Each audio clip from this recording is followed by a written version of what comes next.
Yes, yes, yes.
Morning, hygienist. Hello, Jonathan. How are you? Good, good, good. It's been quite an age. It has been. Yeah. Oh, God, I wish I were there. Yes. But How's I'm not. the family? Everybody's fine. Yeah, good to know Everybody's that. fine. What's yours? Very fine, thank you. Been wondering about your neck. Yes, I had this sprained. It's better now, but I was told I had to wear this for some time. Yeah. Okay. Yeah. But nothing too serious, I hope. No, not too serious, but it was a bit uncomfortable. Yeah. Yeah. So, Jonathan, where did you get all these white beards? I just sat here doing my work and seniority descended upon me along with, old age. Yeah. You know what they say of old age anyway? Yeah. Is the only guarantee of longevity. Yeah, exactly. Yeah. So it's good to see you. Yeah, it's great to see you, and thank you so much for sharing this. Oh no! I really wanted that. Yeah, quite an honor, really. Quite an honor. I need to do some things to finish setting up here before we begin. So, okay. Let me turn off the video. Yeah. Okay.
nọ́mbà wa àwọn ọmọdé wọ̀nyí kéré sí nọ́mbà wa. A ní wọ́n kéré o wọ́n kéré sí nọ́mbà wa. Wọ́n kéré sí nọ́mbà wa àwọn ọmọdé wọ̀nyí kéré sí nọ́mbà wa. Wọ́n kéré sí nọ́mbà wa. Wọ́n kéré sí nọ́mbà wa. Not because I suffer fast, not because I pray and fast. No be your show, no be jazz. I'm watching. Hey, Osinachi, Namukwa, Osinachi. One Osinachi, I'm watching. Hey, Osinachi, Mama, Osinachi.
Wọ́n kéré sí nọ́mbà wa.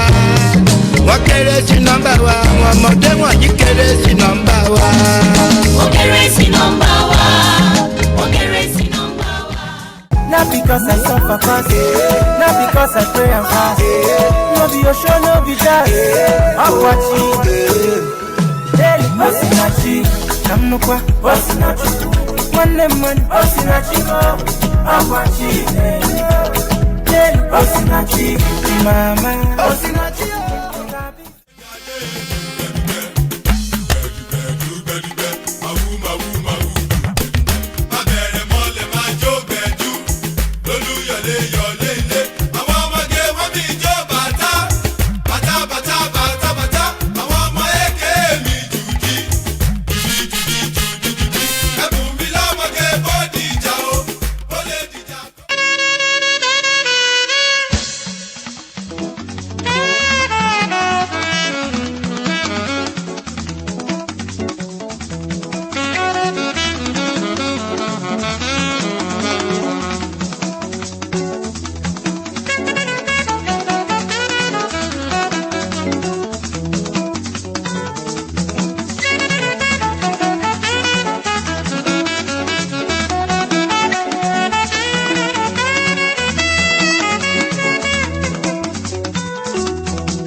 A ní wọ́n kéré o wọ́n kéré sí nọ́mbà wa. kéré sí nọ́mbà wa àwọn ọmọdé wọ̀nyí kéré sí nọ́mbà wa. Wọ́n kéré sí nọ́mbà wa. Wọ́n kéré sí nọ́mbà wa. Not because I suffer fast, not because I pray and fast. No be your show, no be that. I'm watching. Hey, Osinachi, I'm no kwa. Osinachi, one, Osinachi, I'm watching. Hey, Osinachi, mama, Osinachi.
Hello? Hello?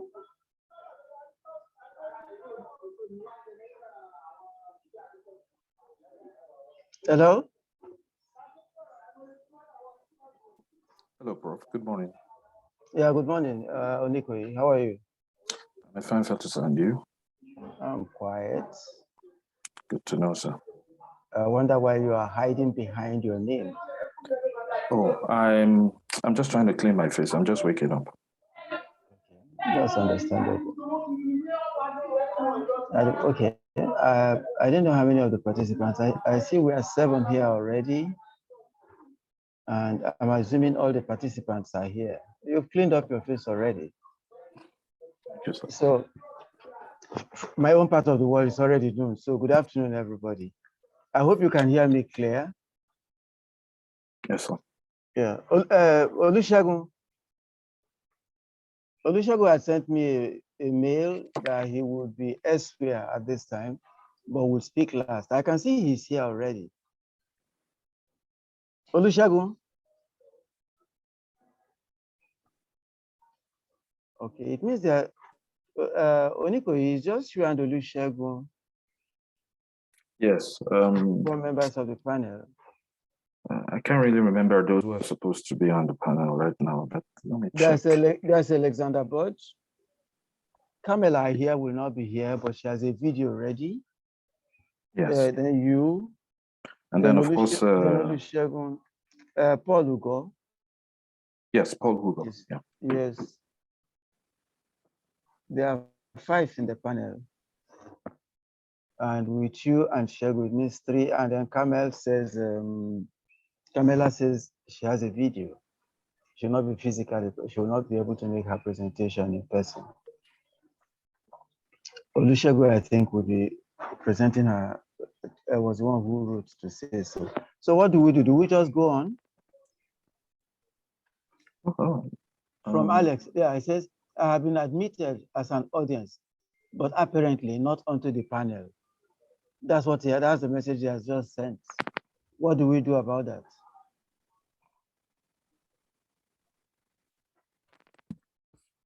If you go to the chat, he has just sent a chat. Yeah. Well, Femi Odugbemi had the same problem yesterday, but it somehow got resolved. I mean, Alexander, if you can hear us, you did enter with the link that was emailed to you, not through the conference program, I assume. Okay, that would be it.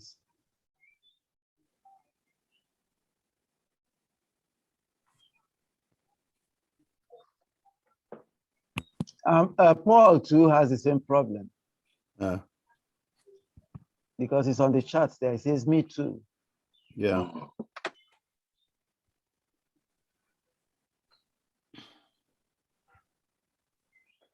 It means it has to be resolved at their end.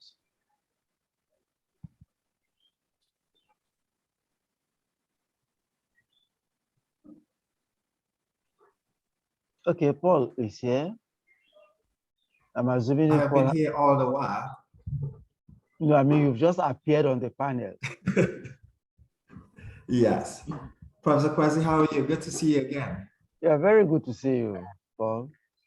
And Alexander Yeah. is here too. So Yeah. you've managed to escape where you are locked in, right? Somehow you got We've trapped. managed, yes. Yes, you managed. So you're welcome. Now it means that there are 3 of you here, presenters, but Shagun he said he will come in later, you know. So what we'll do, we have 5 speakers on the panel. Let me welcome everybody. And this is the third panel in the celebration of Jonathan Haynes, the third seminar. And there are 5 of us in this group. There are 5 speakers plus myself and plus Jonathan.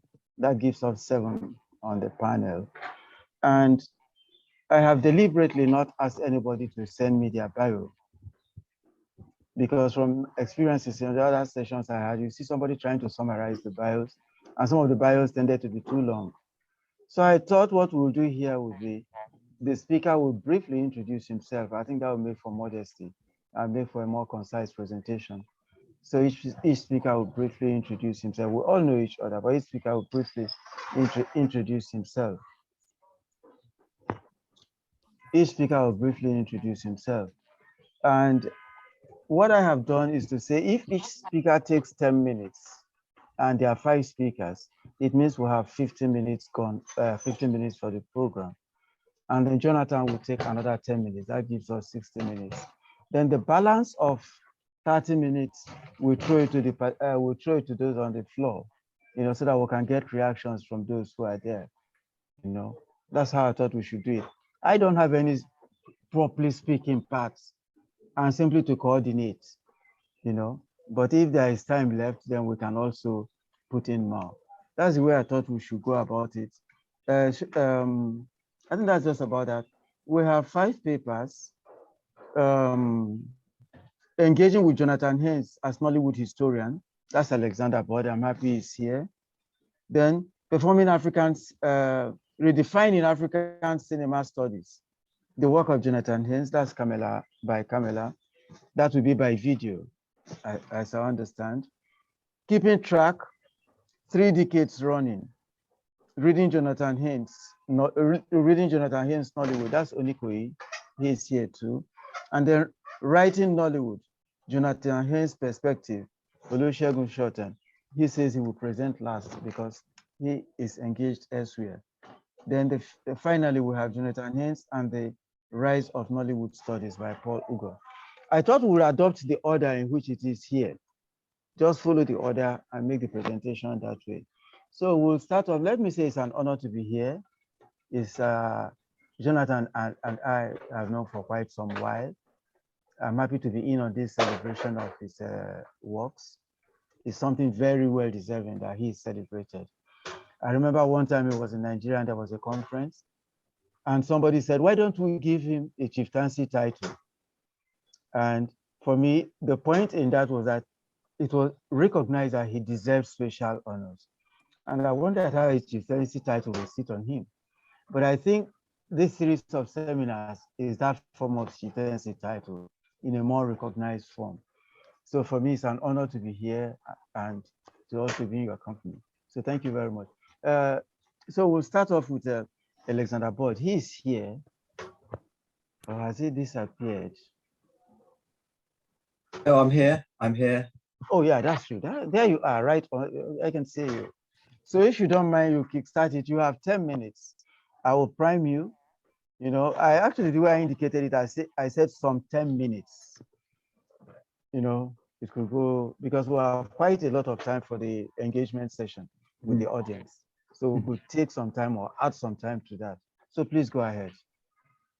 Sure. So am I supposed to introduce myself? Yes, precisely, yes. Right. As briefly as you can.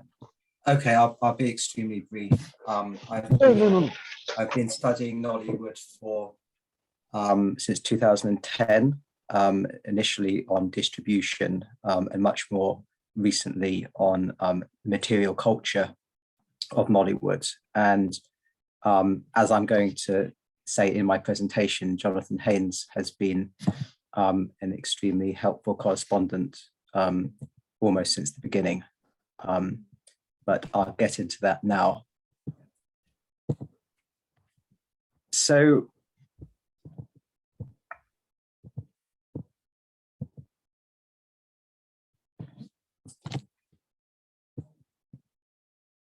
sorry, just one moment. Okay.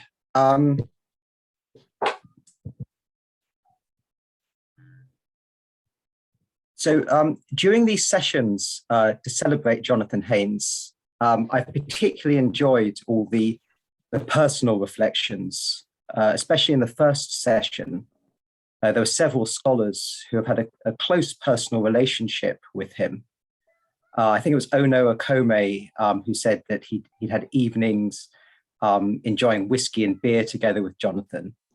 But my engagement is in another, probably bigger category of people who have also enjoyed a relationship with him, but at a bit more of a distance.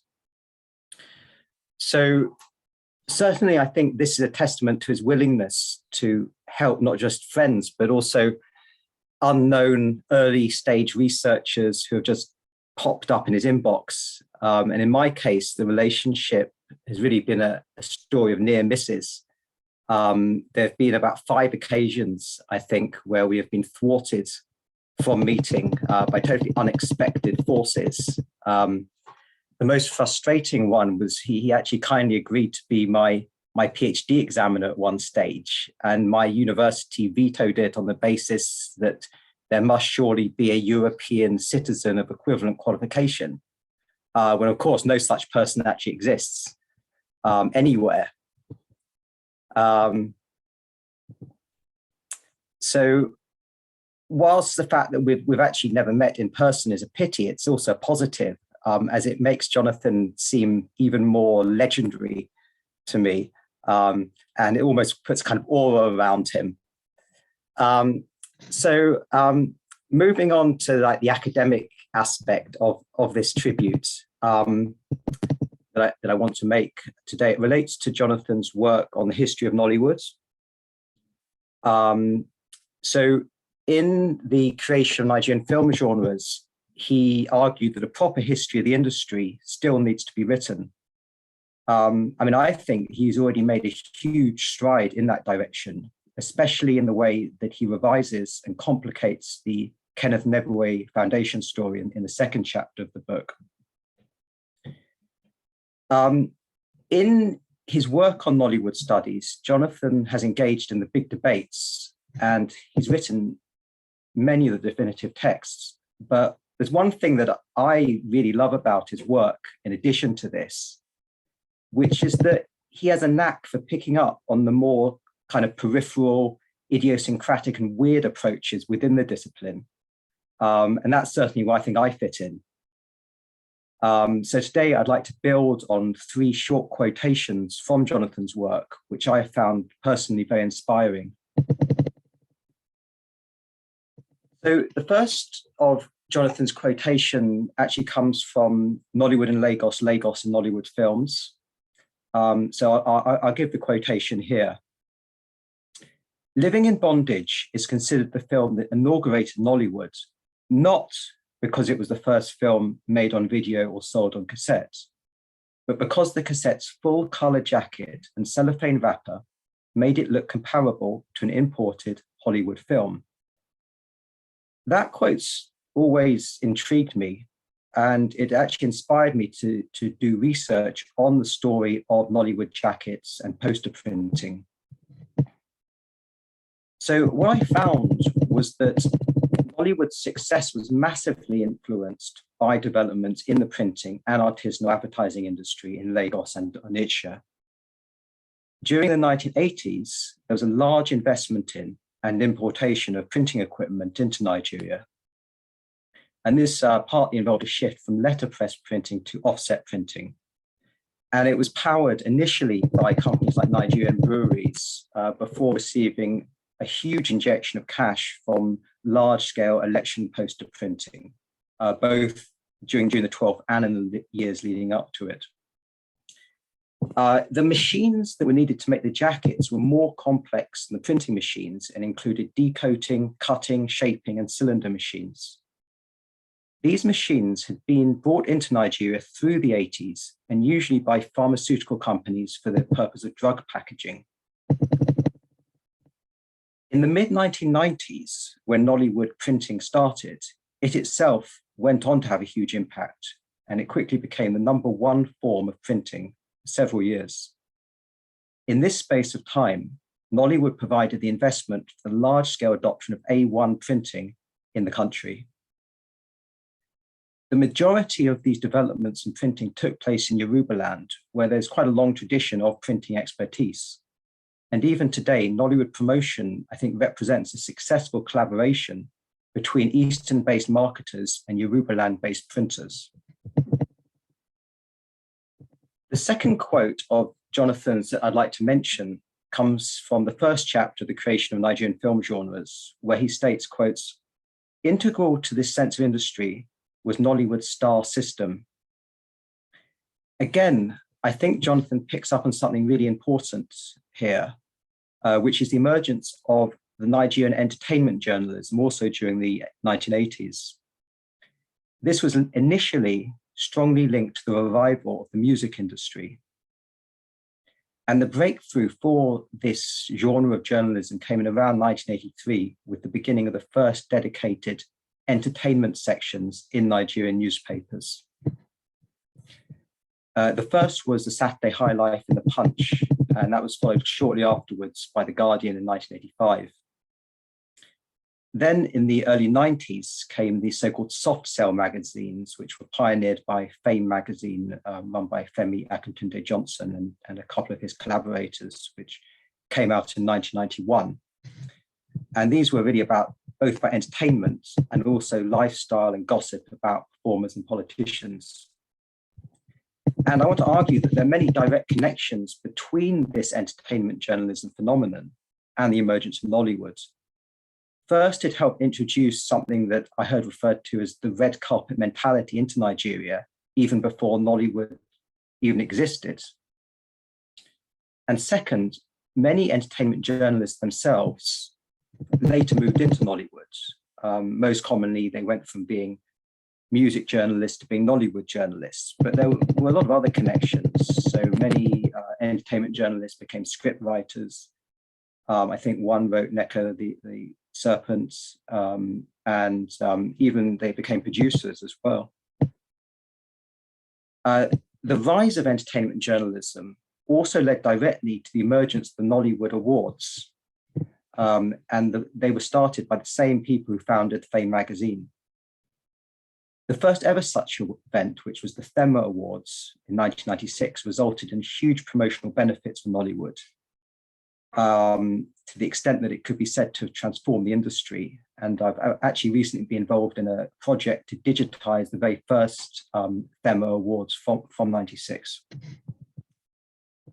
The last of Jonathan's quotes that I'd like to pick up on also comes from The Creation of Nigerian Film Genres. Here, Jonathan talks about social videos, which he calls professionally made recordings of private events such as funerals, weddings, and chieftaincy titles. Whilst I think that these private events were important, I'm going to focus on video productions of public live entertainment events during the same late 1980s, early 1990s period.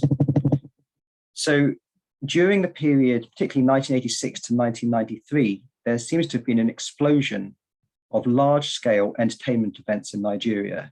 So I'm talking about the Most Beautiful Girl in Nigeria in 1986, the Lekki Sun Splash in 1988, the Rivers State Carnival Carni Riv also in 88, the Nigerian Music Awards in 89, the Fame Music Awards in 92, and the Benson and Hedges Golden Tones in 93. So one of the main arguments I want to make in relation to this is that event videos that were produced from these extravaganzas constituted an important Nollywood precursor. And certainly I think this is significant enough in terms of the Nollywood historiography for us to try to rebalance that historiography from the infrastructure of piracy towards a bit more of a focus on local production during that period.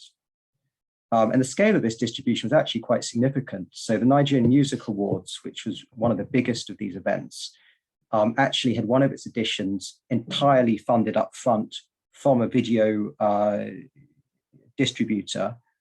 And they managed to sell, had varying quotes, but a minimum of 200,000 copies of the awards. So just in conclusion, what Jonathan, I think, has picked up on and inspired me to develop are topics that are not really conventionally seen as central to the history of film industries at all. But I argue that they should be, because the industry is more than producers, directors, actors, distributors, exhibitors, film techs, or even audiences. It also includes a complex and material production of sets and posters and metacultural activities such as entertainment journalism, award ceremonies, and premieres. Thank you, Jonathan. It's an honor to tip my hat to you together with all the rest of the panelists. Thank you, Alexander. You really kept the time, and I must compliment you for that. So what we'll do, Carmela should be the next presenter. I don't know whether her video is ready. If the video is ready, we can take the video now. If not, we'll jump to Onikoyi.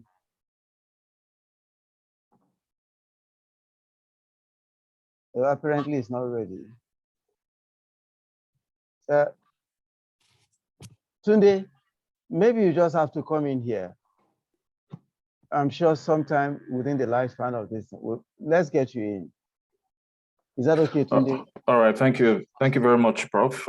Good morning, everyone from the city of Regina. My name is Tunde Onikoyi, and I'm a researcher at the Department of Film, University of Regina, where I'm researching into transnational global cinemas. And I also co-teach African cinema and Arab cinema.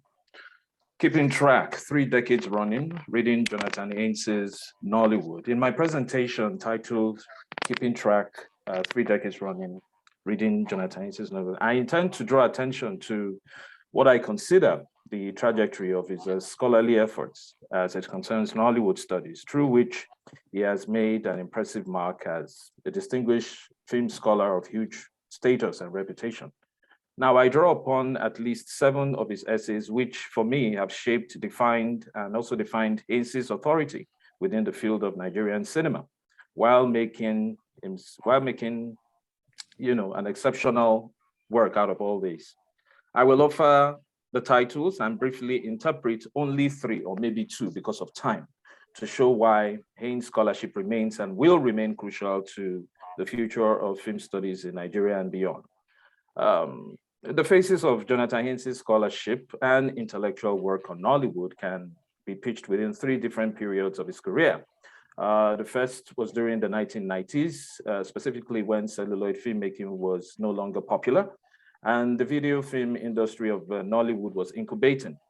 Between 1991 and 1998, Jonathan Haynes had not only worked in the capacities of a scholar, researcher, and lecturer in some Nigerian universities, including the Department of English, University of Nigeria, Nsukka, Ahmadu Bello University, Zaria, and of course, the Department of Theatre Arts in the University of Ibadan, but was also developing strong scholarly ideas around Nollywood, which began to take interesting shapes following the writings and productions of the initial essays and books. The second phase was between 2000 and say 2010, when Haynes was already back in the US teaching again, but occasionally visiting Nigeria, Africa to attend conferences, workshops, and indeed film festivals on Nollywood and African cinema. Haynes had already established himself as a major force, regularly producing as many insightful essays as possible on Nollywood from America and other parts of the world.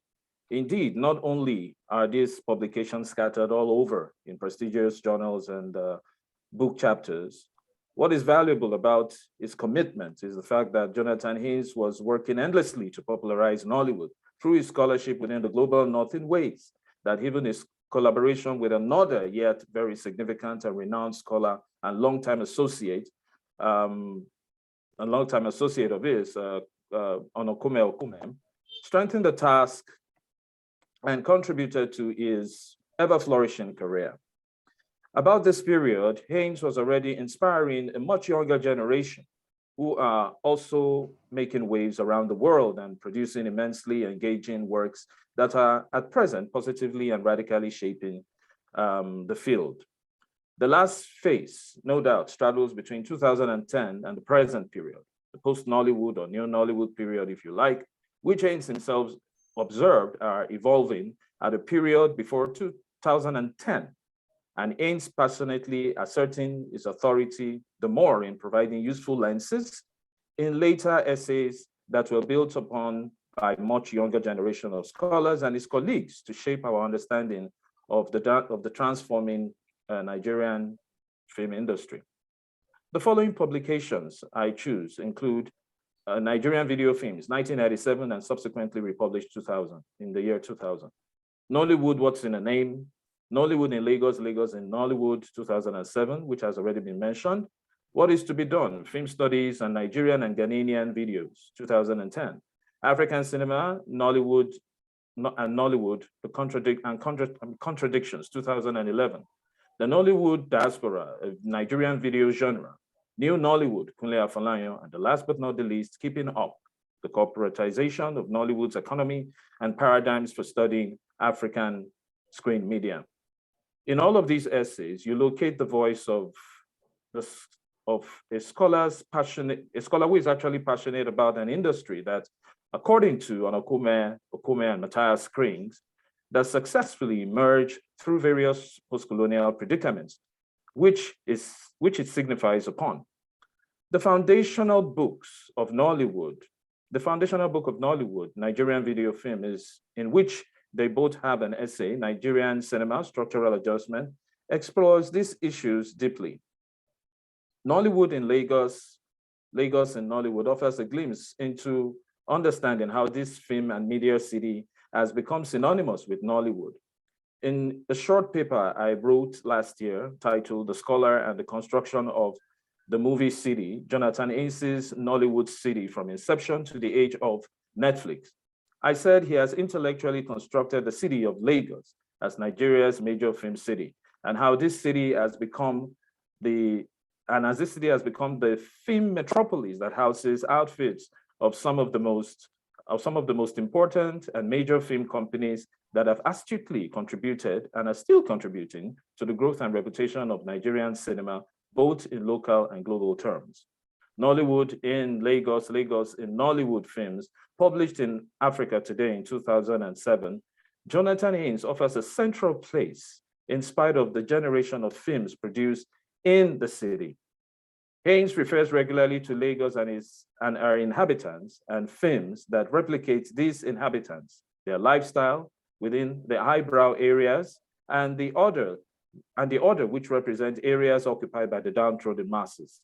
Haynes was particularly concerned about how people go through the city daily and manages the city's contradiction, turbulence, failures, and the will of the people to survive in a city which poses a danger to their life, as well as offering them a chance to be prosperous.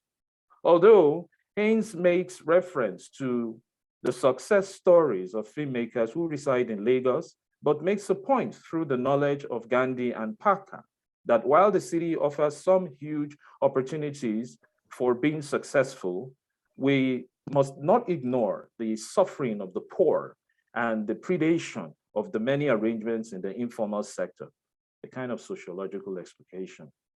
Also, there is the fact that while some movies produce some very incredible depiction of how to be successful, we must not lose sight of the historical processes through which things got to be how they are, and who is responsible for them, and what effectively takes off the table the possibilities for rational and progressive political and economic change, and how we view the extent to which coping with adversity is stimulated rather than depressing.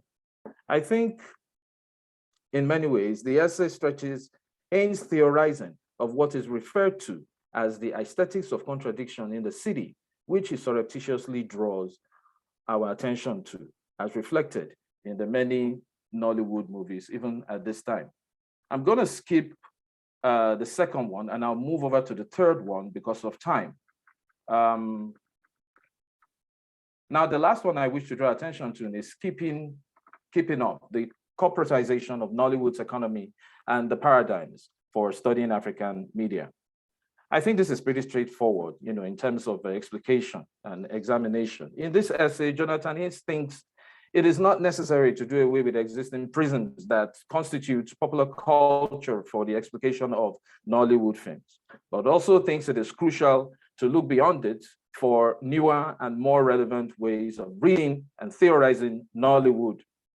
Haynes, of course, testified to Baba's submission when he stressed that idea pitches Nollywood films that illustrate the authentic voice of the people as a grassroots phenomenon that was popular. The stylistic attraction of the contents produced were already becoming too seductive for movers and shakers of other African film industry capable of influence and aggressive change. With this strategy of audience massive winning and theorizing through the lenses of popular culture as propounded by Karen Baba, Jonathan Haynes submits that such lenses were insufficient to account for the recent rapid and profound development that have sustained the ever-evolving capitalist sector of Nollywood films and television production and distribution. We might want to see Morade Wumi's 2005 essay, African Cinema and the Televisual Turn. Haynes commented and accounted for the influx and overwhelming domination of transnational media corporations, which are not only large in numbers or taking over the culture of aggressive sponsorship, as well as production, exhibition, and distribution, but that the direct arrest and heavy lifting by these imperial corporations are affecting the state of theorizing and criticism of Nigerian cinema, while effecting changes in the dimensions of our critical inquiry, theorizing, deeper explication of which their operations remain unattractive to traditional scholars of Nollywood and indeed African cinema. However, as Haynes suggests, such heavy lifting needs to be infused into our attempt to engage in theorizing and the increasingly variegated and contradictory outlook of African screen media. The importance of film festivals are also germane to this essay, as they are a major part of critical intervention, site-specific screening and viewing as against theatrical cinema location has influenced our general criterion of judgment, even in Nollywood curatorial practices. And site-specific arenas offers critics the opportunity to reassess the quality of film discussion. Acknowledging the works of curators of Nigeria, of Nollywood, signify upon circuit criticism for new, insightful deliveries and original outcomes, while drawing fuller and sharper intelligent impressions from the development of Nollywood's expanded cinema culture. I wish to conclude now. It is by now clear that for close to 30 years, Jonathan Haynes has centered his scholarly efforts on Nollywood and has also inspired a lot of younger generation of scholars who hunger to produce knowledge on Nollywood. The intellectual dividends are more than yielding as the field grows. It is indeed rare not to find traces and imprints of the man whom we celebrate today in any work of Nollywood that is published today. What will the next decade or the next 3 decades reveal of Nollywood studies in relation to the ever-vibrant ideas that Jonathan Haynes has so definably given to this generation? How much of the theories and ideas of Jonathan Haynes shall be employed to the discussion and exploration of the ever-changing face of Nollywood. In what ways can we read expanded cinema in Nigeria with Jonathan Haynes' theories? My thoughts are that at some point, they will find relevance in whatever readings we hope to pursue, even as far as African studies is concerned. I have just finished reading a very important essay by Kenyan Tomaselli, the editor of the Journal of African Cinema. The title is African Film Theory and Globalization, Reflections on the First 10 Years of the Journal of African Cinema, of the Journal of African Cinemas, Volume 13, 1, March 2022.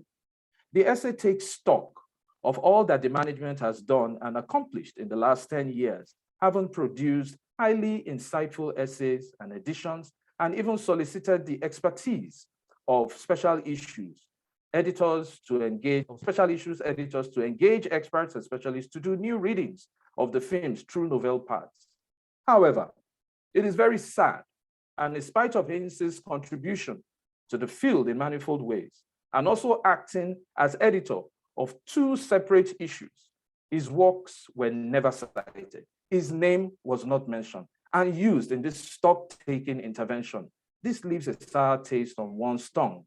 It is not only disappointing, but I think it is also an affront and also an assault to Jonathan Haynes' remarkable scholarship of almost 30 years, and indeed to his constant heavy lifting on Nollywood. If Nollywood is not African cinema, as others have remarked, even surprisingly in recent times, what then is African cinema, by the way?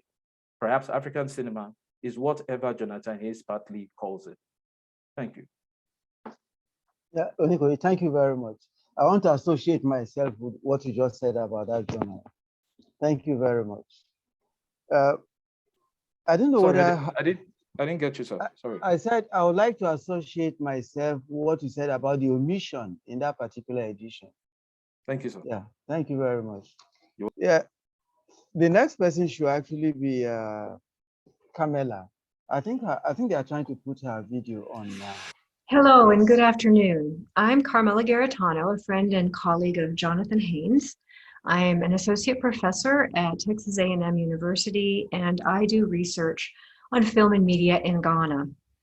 I'm sorry that I'm not able to give these brief remarks live. I'm in Accra now, but I'll be moving to the north in a few days and probably out of range of the internet.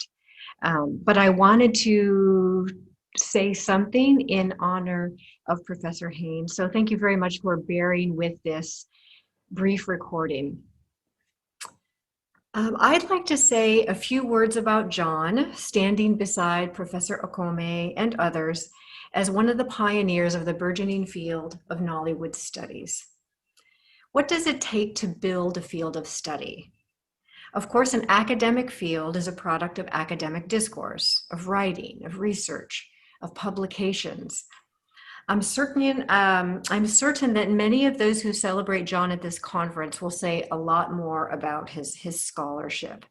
We all know he was among the first to treat popular commercial movies from Nigeria seriously and with rigor, and that he has published some of the most important work on Nollywood and African cinema.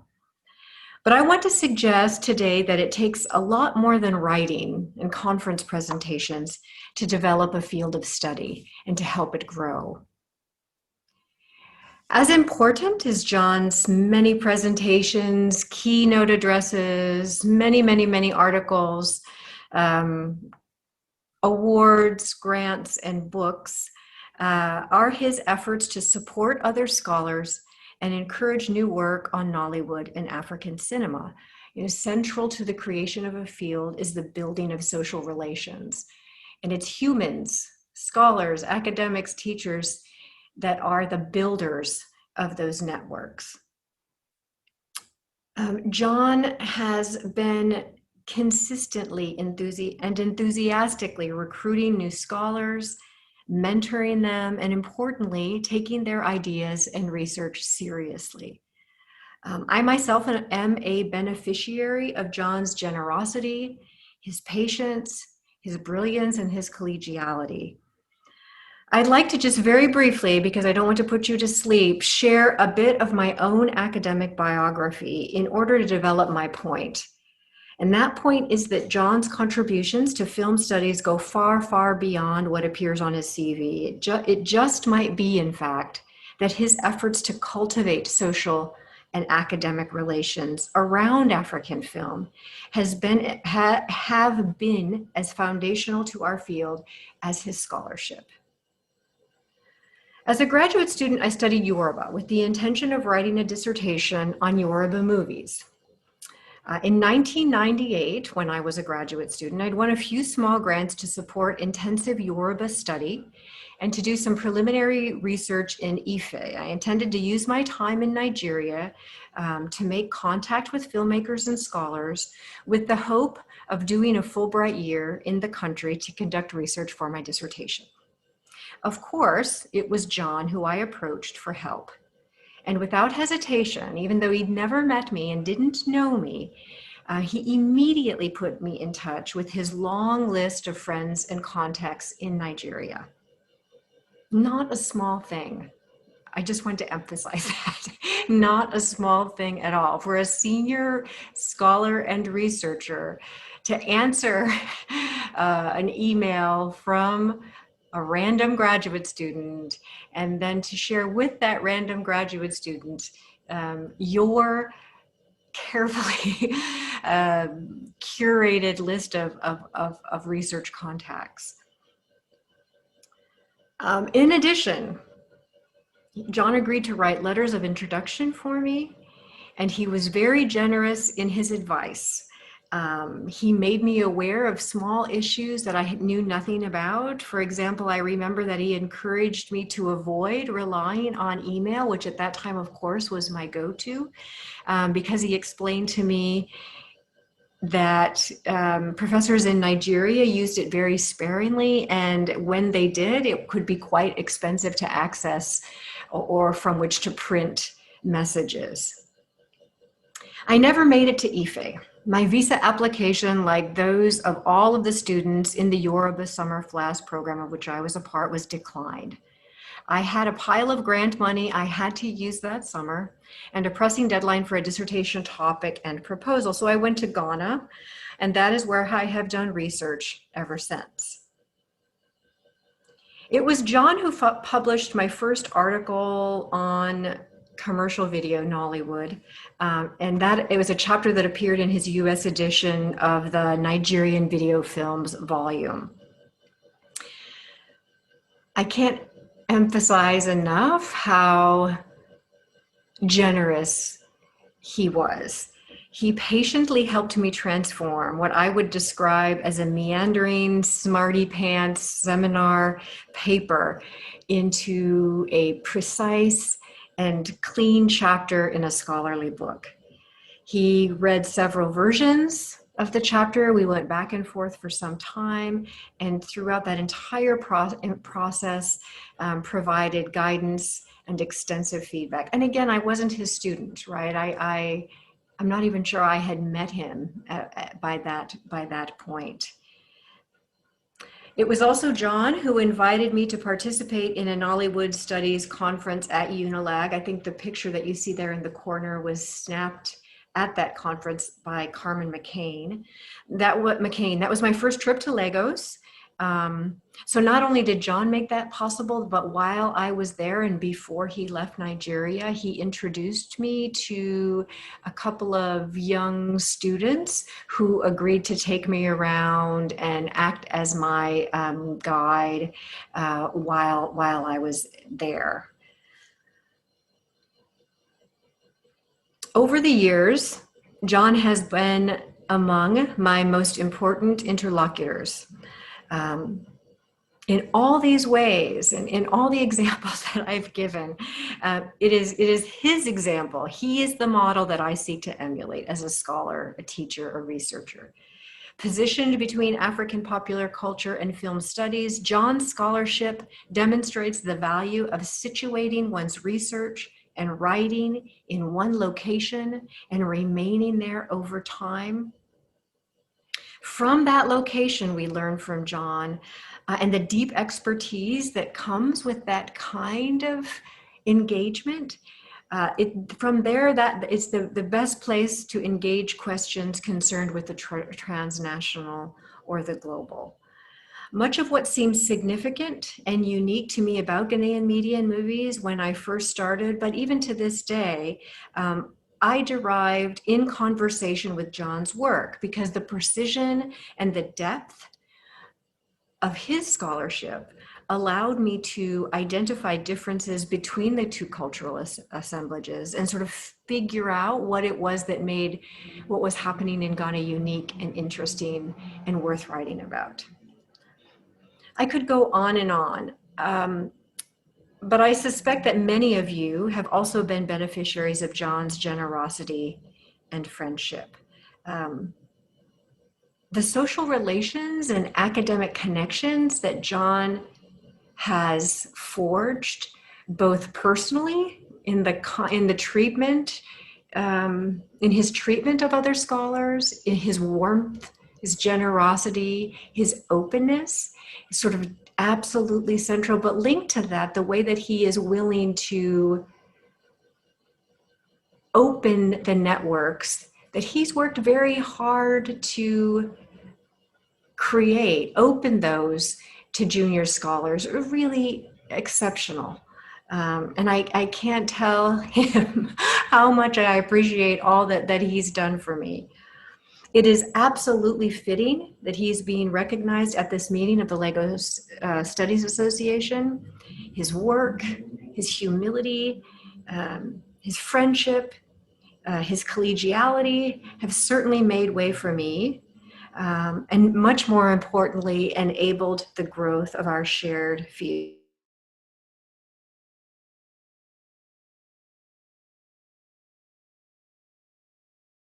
What has happened? Seems the video tripped off. Hello?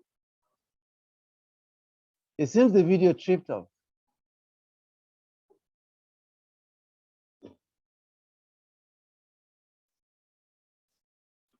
Yeah, she was to end at. Yeah, that was the end. I think it tripped off. No, that was she the didn't. end. That was the Was end that of it? it. Yeah. Oh, It okay. did sound like she was wrapping up. Oh, okay. Yeah. She was, and exactly on time. Okay, and that brings us to the next presenter. Paul, it will have to be you, because Olusegun has asked to come last. Paul? Sure, that's fine. Thank you, Dr. Kwazi. My name is Paul Ugo. I am a faculty member in the Department of English at Illinois State University. Now, when John's monograph on Nollywood came out in 2016, I wrote an extended review piece that was published that year. And when Professor Derrito contacted me to invite me to be part of this panel, visited that piece with the intention of sort of updating it. But I was struck by how most of the things I said in that review piece were sort of appropriate for today's event. So much of what I am going to do is to read an abridged version of that review piece, and then afterwards we can have conversations about it. Now, John Haynes has been enormously gracious, generous, and supportive of both junior and senior academics doing research in Nollywood and African literatures and cultures in general. So I am indeed extremely pleased and honored to be celebrating a scholar of towering international reputation, whose patience, persistence, hard work, and thoughtful and methodical research has secured legitimation for a field of academic study now called Nollywood Studies. Now, to get a sense of Haynes' scholarly achievements, it is important to remember that only a few years ago, Nollywood cultural industry disparaged by elite scholars in the study world cinema and literary and cultural studies. Today, Nollywood is at the heart of such prestigious scholarly fields, such as global media studies, popular culture, African popular arts, anthropology, English studies, linguistics, and other disciplines in the humanities. When Karen Baba first published her essay on popular arts in Africa 4 decades ago, it was celebrated as a remarkably insightful contribution to African cultural studies. Recognized internationally as the pioneer theoretical work to map out the field, not only did the essay successfully sketch out what she described as the scope and possibility of African popular culture as a productive field of academic, inquiry, it secured legitimation for the area by, quote, laying claim to a central position for it in the humanities and the social sciences. Now, in that pioneer canonical essay, Karen Baba had warned that, quote, African popular arts or African popular art forms cannot be understood as a vague general explanatory appeal, by a vague general explanatory appeal to common social change. She noted that, quote, the new consciousness they articulate is highly specific, and their meanings must be read through the details of local, political, and economic experience, which is continually undergoing historical change. Not only did Baba's work become the main theoretical gradient tool with which John Haynes and Onokome Okome worked hard to make sense of Nigerian video films and to defend the legitimacy of the emerging industry as a remarkable mode of African popular expression worthy of critical attention. In his work on Nollywood, Haynes took Baba's counsel seriously by being the bearer and chronicler of the unique and complex context that have shaped the crystallization of Nollywood as a popular cultural expression in Nigeria and indeed in Africa. Now, perhaps disappointed that his repeated and loud calls for a more detailed and systematic account of the history of Nigerian video film was never picked up by Nigerian scholars themselves, Haynes pursued the project himself, spending countless hours on film sets, interviewing Nollywood directors and producers, talking with the stars of the industry and almost anyone that bears the name of a Nollywood scholar. What Haynes offers us then is unprecedented insights into the complex, quote, world that Nollywood films emerged from, the rough cement, the turbulent, disrupted circulations of vehicles, electricity, and trade goods, the whole mass of motives, high and low, that bring Nollywood films into being. Haynes leaves no one in doubt that he is a first-rate cultural historian, a consummate scholar with an eagle eye for detail. From his detailed account of chronic power failures in Nigeria and the resulting roar of power generators and streets and urban spaces, the ambient chaos that is Lagos, that is life in Lagos as a post-colonial as of everyday life in Nigeria, where egregious poverty lives side by side with stupendous wealth. The postmodern sophistication of Victoria Island and Ikoyi, marked by palatial cyber cafes, internet phone call centers, laptops and smartphones, and ubiquitous cable television and plush hotels, contrasted by the screams of area boys dangerously perched on motorway buses that are nothing short of contraptions, conveying desperate citizens through pothole streets littered with police officers who do not protect but rather extort money from innocent and defenseless citizens. The rich history, incalculable oil wealth, wasted away by profligate politicians and the ensuing hardships that followed, marked by high unemployment rates. My argument here is that John has shown us how Nollywood films not only convey the chaos of post-colonial urban life in Nigeria and Africa, but also how they embody the scars of that chronic and irredeemable disorder.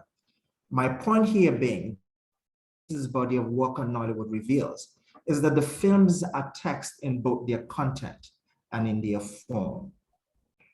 What Haynes' Nollywood scholarship reveals there is not just his fascination with Nigeria as he claims, but I would insist his Nigerianness, for no other Nigerian has such deep knowledge of the video film industry as John does. In fact, I would argue that there is perhaps no other Nollywood scholar whose work embodies the rich history of the evolution of the Nigerian film industry and the minutest details of its inner workings, like Haynes. His work constitutes what you might call the Wikipedia of Nollywood. What Haynes accomplishes with his scholarship on Nollywood then is not just the blow-by-blow account of the history of the industry, its inner workings, and some of its canonical text, but a convincing rationale of why the films produced by the industry matter. As he himself puts it, quote, the films are a record and interpretation of contemporary Nigeria, a social and emotional history. Nollywood's characteristic themes and its distinctive and original set of genres arise out of Nigerian society and address its values, tensions, and historical experience. What John Haynes has accomplished with his Nollywood scholarship is remarkable in many ways. As a pioneer, perhaps like Karen Barber did for the broader field of African popular arts 4 decades ago, he has not only made a powerfully convincing claim for Nollywood films as an authoritative narrative text deserving of study, but he has also secured legitimation for Nollywood studies as a distinct field of African studies. And this is truly remarkable and unprecedented, for very few people who have invented a discipline still live amongst us in flesh and blood, occasionally sipping a glass of that iconic American liquor, Daniels, as John does. John and other Nollywood pioneers literally picked up the arts and stories of ordinary people from the streets. They traced their social sources, made sense of their narrative logic, theorized their cultural and philosophical foundations, and convinced the global academic community that these new and iconoclastic texts deserve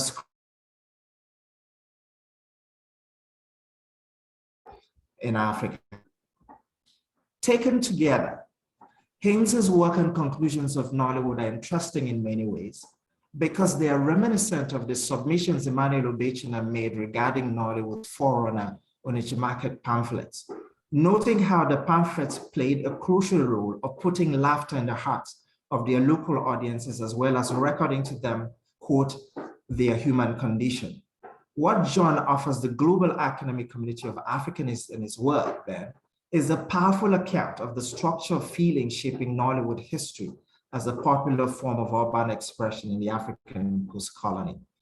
The term structure of feeling, as Raymond Williams used it decades ago, is somewhat elusive, but could be equated to mean the spirit of an age, because it captures the particular mood or flavor of a given culture and the ways that it is experienced by people at a particular moment in history. If Haynes has solved any equation for us about Nollywood, it is about how the films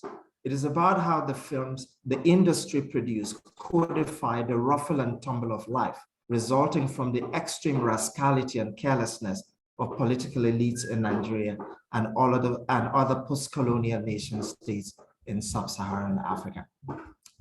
Thank you. Yeah, thank you, Paul. I think that leaves us just one more person, and that is Olusegun. I don't know whether he's here. Olusegun, are you here? Olusegun? Yes, I'm here. Okay. You have the floor now. Okay, thank you.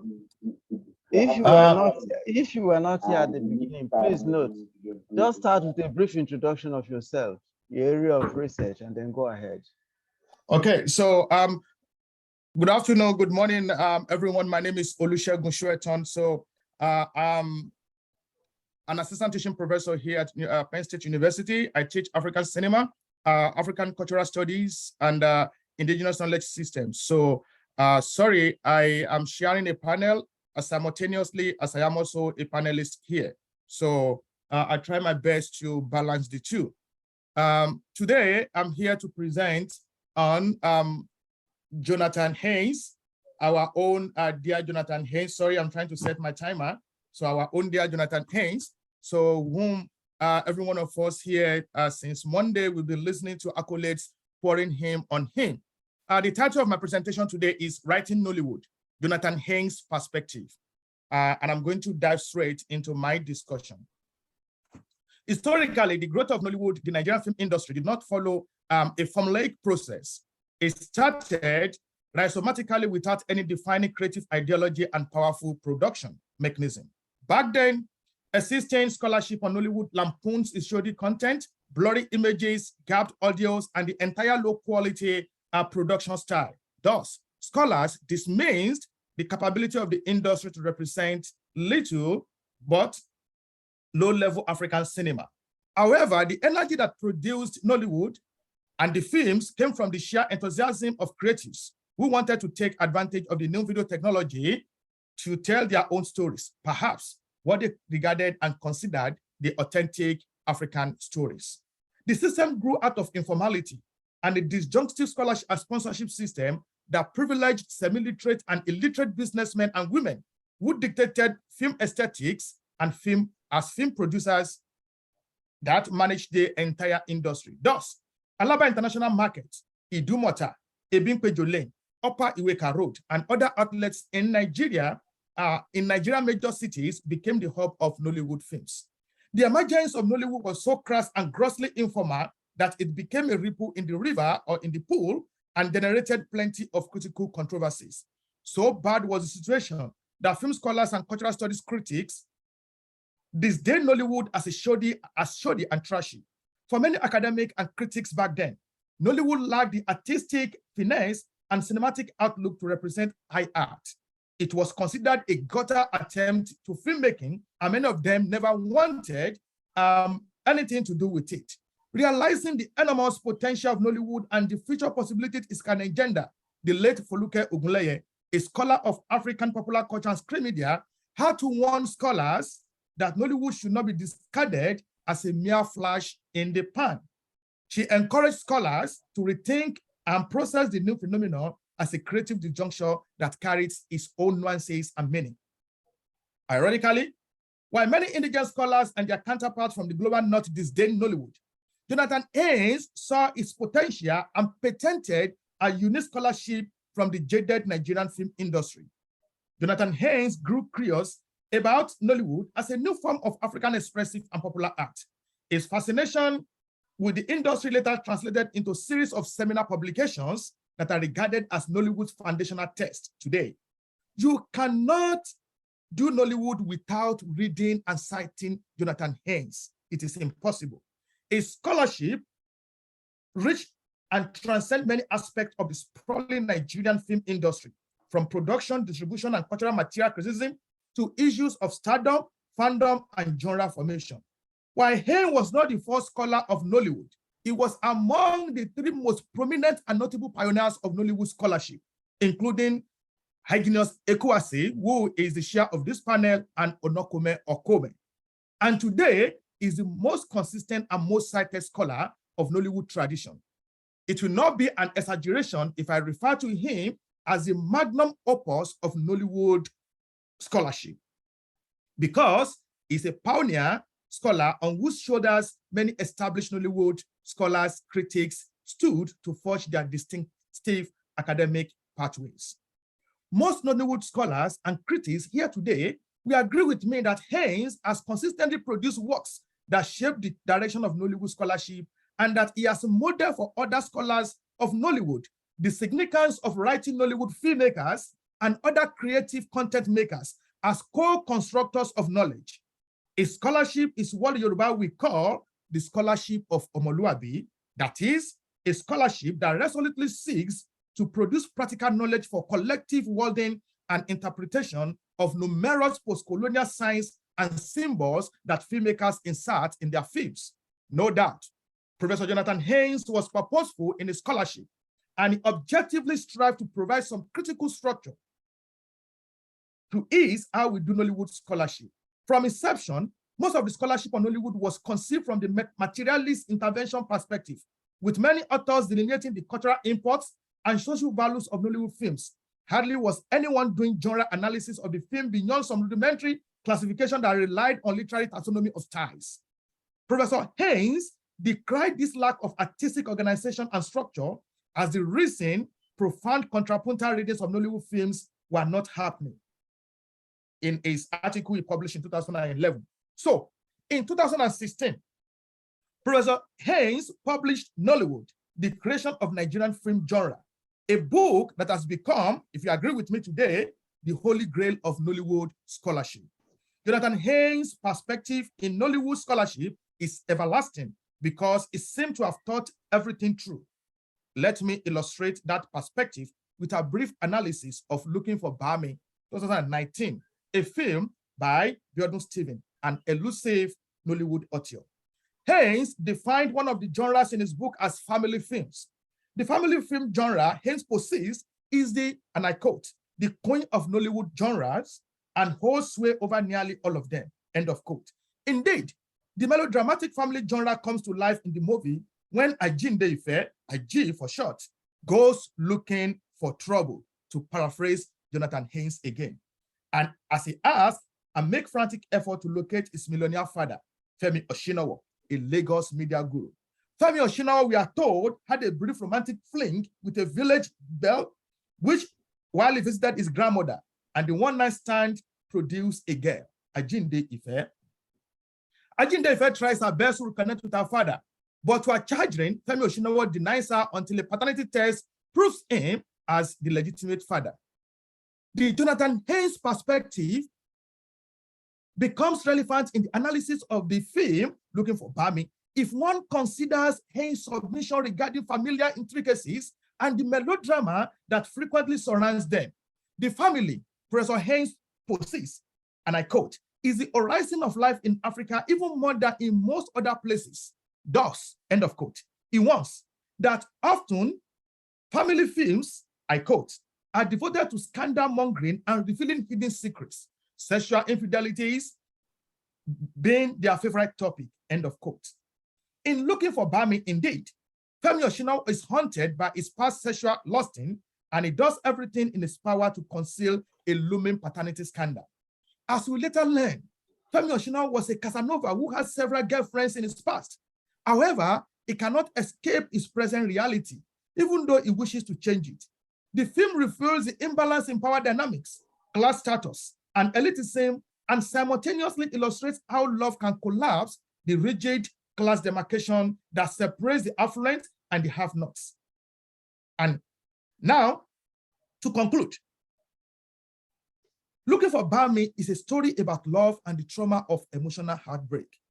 To paraphrase Jonathan Haynes, the film gives a sense of a conversation going on within a society telling stories drawn from ambient life. That is, story of marginalized people and their coping mechanisms. Looking for Bami is an emotional film, and it ought to be because it's concerned with the paternity issue. Paternity issue, I argue, much like fatality issue, as Jonathan Haynes has said, are central to Nollywood. According to Haynes, emotionality of Nollywood is legendary, but it is normally straightforward in motivation and expression and has a strong performative aspect, end of quote.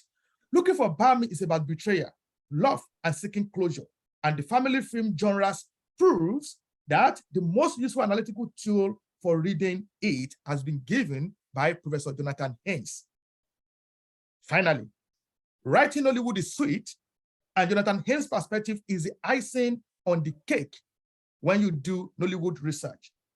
The guide it provides serves as the guiding post of precedence for academic scholars that guides newcomers and old folks alike. You cannot escape the Jonathan Haynes perspective when you do Nollywood scholarship. Here is my return. Thank you. Shago, thank you very much.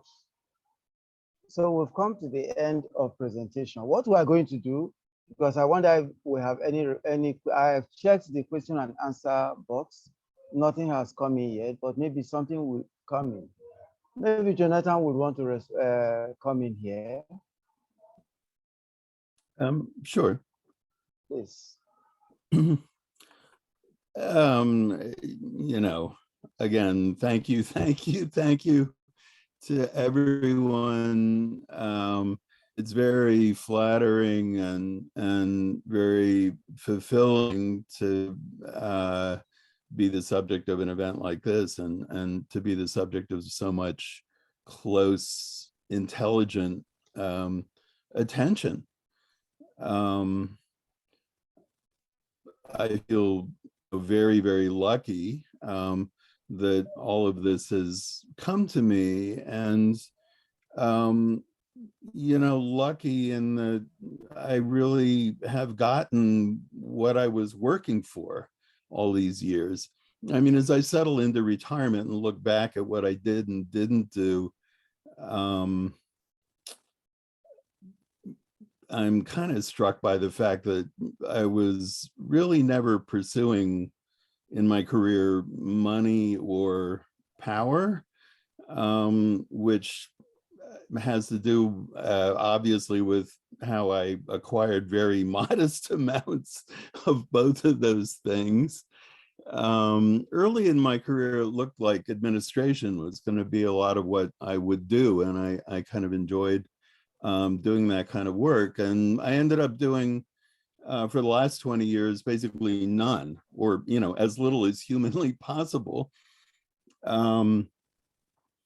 The kind of neoliberal transformations of our world, which I watched devastate the Nigerian university system, has also had dire effects on the American one. And somehow, without looking for trouble, I've found myself a couple of times on the front lines of what neoliberalism was doing in the United States. But anyway, the upshot of that is I ended up spending 20 years at Long Island University, which suited me nicely in a number of ways, but it offered me no institutional support for instance, organizing a conference or doing any of those things that established academics tend to do. I've never organized a conference. Carmel and others have been you know, very good about pointing out the things that I've done behind the scenes, especially to welcome younger people into our field. And I have done a lot of editing and stuff like that. But you know, I have repeatedly been paying tribute to Onwuekome Okome's role in organizing conferences, because that has been absolutely so crucial. And that's something I watched him exhaust himself doing while I sat there and drank my star. And, you know, Hyginus as well has been an institution builder in ways that will have a very lasting you know, effect. And I really admire the people who do that kind of work. And I'm deeply grateful that I was not one of them. I was left free to do what I love doing the most, which is the scholarship, and could really devote myself to that.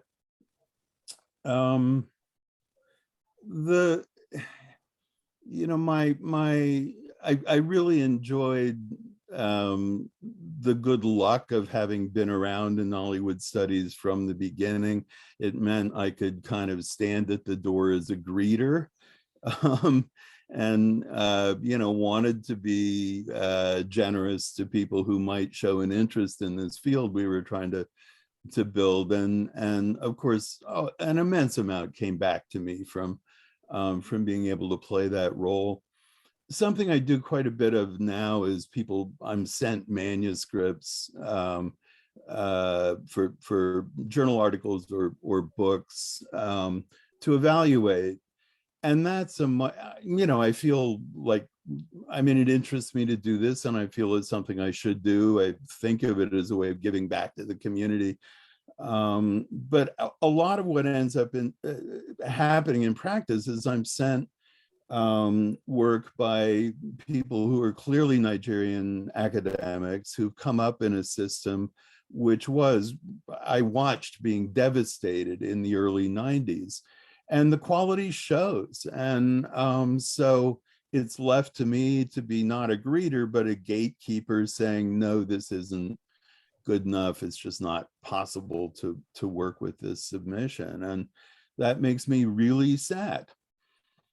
One of the peculiarities of my career is first showed up in West Africa, in African studies, in Nigeria. I was in my late 30s. I had tenure. I was published second book on Renaissance literature. I was already fully adult, but I was an utter novice in African studies. I had never took a course in it, know anyone in the field at all. So my education as an Africanist really took place in the Nigerian universities. And I was privileged to meet early on people like hygienists, Obiora Udechukwu and his brilliant wife, Ada, and his brilliant graduate students at that time, Sylvester Ogbechi and Chika Okeke, became good friends and people who helped to educate me. At ABU, there were a whole lot of people, Raufu Mustafa and his wife, Kate Meager, and Jibo Ibrahim and his wife, Charmaine Pereira. And, I mean, the list goes on and on and on and on. Harry Garaba, whose name I keep invoking because I really miss that guy. And so many other really in Ibadan. I saw what the Nigerian universities had been, what they had aspired to be. And really, I mean, this could easily sound ridiculous, but in some ways I really was trained to be a Nigerian intellectual, a Nigerian academic. And I've been happy to play that role. Again, it's been I saw what the World Bank and the IMF and the Babangida and Abacha regimes did to the Nigerian university system from the late 80s, early 90s. I understood at the time that you could wreck a university system in 5 or 10 years, and it would take generations to rebuild. So this has been one of the saddest things in my life, but also it was a real privilege to have come into that tradition and to feel like in some modest way I was part of it and I could contribute to it. But again, my good luck, I was always in a very privileged position. I would come in as a Fulbright lecturer, meaning I was paid in dollars. Not munificently, but I was quite okay. I watched my colleagues teach crushing loads of courses and all the other responsibilities. And again, almost all the time I was supposedly teaching in Nigeria. In fact, I was on strike, which was a condition that suited me very well. Anyway. I've been lucky. Just a couple of other stray comments. I mean, I'm really so sad that this event is virtual. Again, it's ridiculous that I've never met Alexander Budd in principle. Someday this will happen. My relationship with Carmela, who's a dear friend, has become very asynchronous also. But anyway, I want to, Alexander's work, I've used the phrase wildly inventive about his work.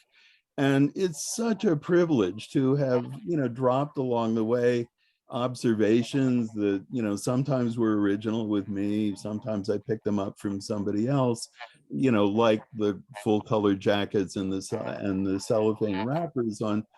And have him do what you just heard him do, substantiated. Again, for me, history is the master discipline, and for years I've gone around saying there is an emergency in getting the history of Nollywood written and getting the material aspect of it preserved. I can't emphasize too much how important I think those are for Nollywood deserves to have its history recorded and preserved, and the time is now. And anyway, it's quite wonderful to see it done with such imagination and skill by Alexander.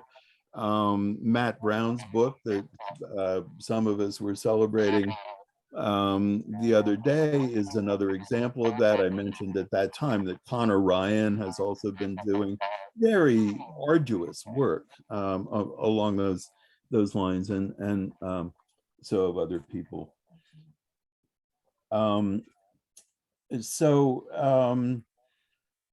Tunde, I really appreciate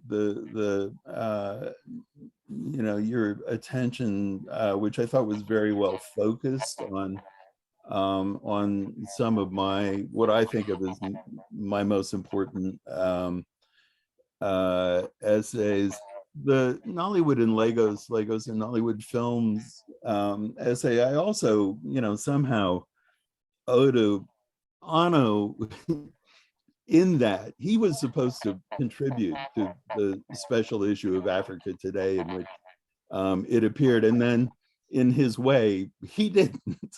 He somehow, at the last moment bailed from his responsibility, and the editor in some panic got in touch with me and asked if I could write something in like 3 weeks.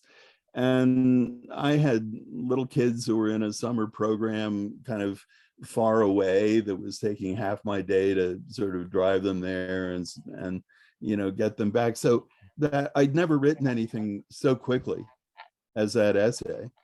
I didn't know I had it in me until I wrote it, but I really do think it was one of the most successful of my pieces, and the one in a way that began the research that I've been doing up to today on Lagos. And there's kind of a direct line from the thinking in that piece to my involvement with the Lagos Studies Association and the keynote I gave a couple of years ago, and so on. I think I'm pretty much out of time, am I not? And I do want to let other people speak, so now I'll be quiet. Thank you all again. Thank you, Jonathan. Thank you very much. Jaman, are you here? Sorry, Jaman has been raising his hand. Jaman.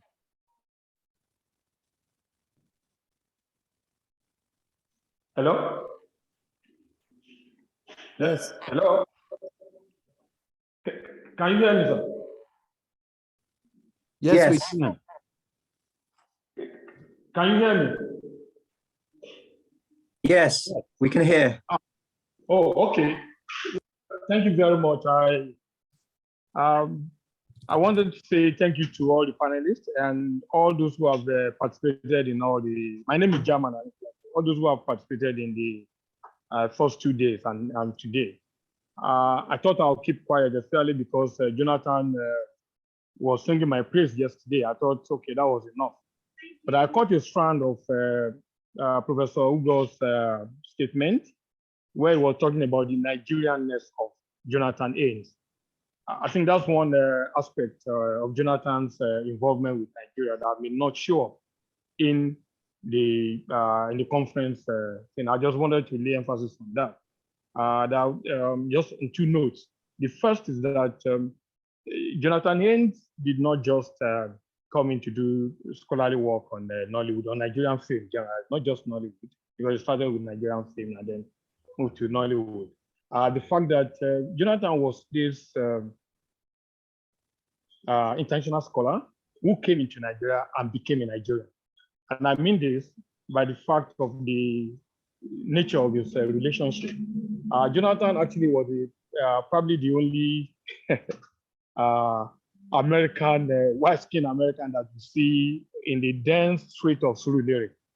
And I'm talking of Abuja, where you not even want to, where you may not even encounter any other white person. And it felt very comfortable. All the time you have to harass him. Jonathan, please, let me take you to somewhere where security, and you say no.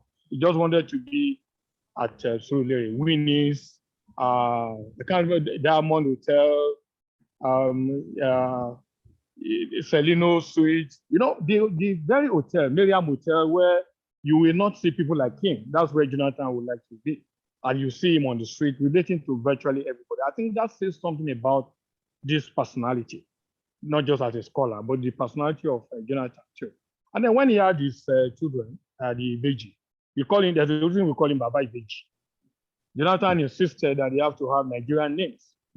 And so we named them Tai and Kanye. They have other names.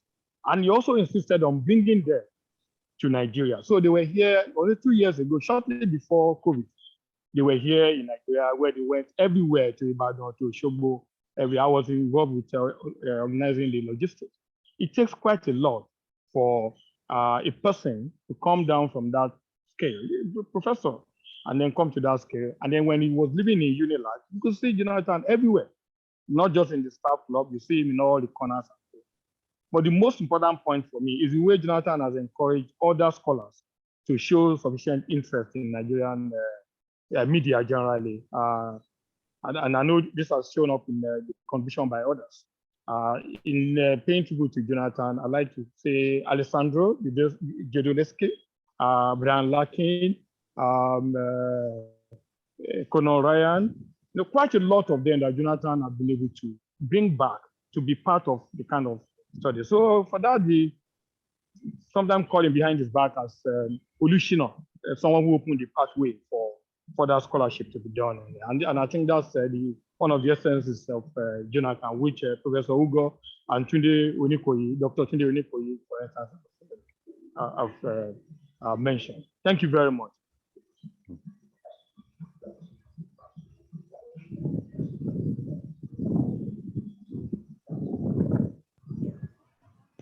Hello. Thank you very much. I'm done. Yeah. Sorry, gentlemen, I was shut off by the internet. Yeah. I guess I missed one or two things. Hello? We can hear you, sir. Yeah, Yeah, I guess I missed out on that. I'm sorry. The internet threw me out. So let me just thank Jaman for all the things that he just said. Deeply felt, deeply felt. Okay, so we have just 5 minutes remaining. And if I could use up just a little time, you see, I think what I distinguish Jonathan, you know, it's not just the passion that he has exhibited in his work. And I think Paul Ugo and Sherton came out clearly on this, because what you do find in Jonathan is that he has this direct engagement with the industry, not just engagement with the text, but with the industry. And that is what I find lacking in most scholarship today. He engages directly with the text and with the industry. And we find that that's where the passion of the work actually comes from. And then, you know, I find that if you go to Nigerian literature today, you find that only one person, and that's James Gibbs. What James Gibbs has tried to do is to gather everything that has been written on Shoyinka, a kind of mapping of Shoyinka. Jonathan has done the same thing for Nollywood, mapping Nollywood scholarship. And I'm talking about his collection of, you know, the various works of Nollywood. I wonder how many times I've referred people to that material. So we do have a seminal footprint virtually in all directions. And I think that's what we are all gathered here to celebrate. And I want to thank everybody here who has come here. And I want to thank Jonathan for this work. Jonathan, I don't know whether I should say this, but I think whatever it is, let me say it. Jonathan was actually my assessor for my chair. He was the foreign assessor for my chair in broadcasting and film. And the University of Ibadan took a very unusual step. Not that they sent it to him, but that when his reply came, and it came almost immediately, the thing was sent out to him. And Ibadan took the unusual step of asking me to come and see the report that had just come in. And I don't think I've ever told Jonathan how grateful I am about that. So let me say that here, that I'm really very grateful. Because not just that he responded promptly, but the nature of the response, not just that it was positive, but like he was telling about what ought to have been done. And I'm really very grateful for this. My reply was so prompt because I'd been waiting for years to be able to say those things. Thank you very much. Yeah. So I think, gentlemen, we just have about a minute to go, and I want to thank you all. Alexander, we are meeting for the first time, and believe me, I will go all out to look for your work. Paul Ugo, I know you very well. I've read some of your work. Onikoyi, it's simply this your habit of appearing now and disappearing then that I still don't understand, but I know we are still connected. Shoeto is, I think Shoeto is just about the same thing with you. We engage and we don't engage. But I think that's where communication comes across. I want to thank everybody. And I want to thank Jonathan in particular for bringing us together, and the LSA for making this possible. Thank you very much, guys. Thank you very much indeed. Thank you. Yeah. Thank you. Thank you, everyone. Yeah, once again, thank you to everyone. Huh? Yeah. Thank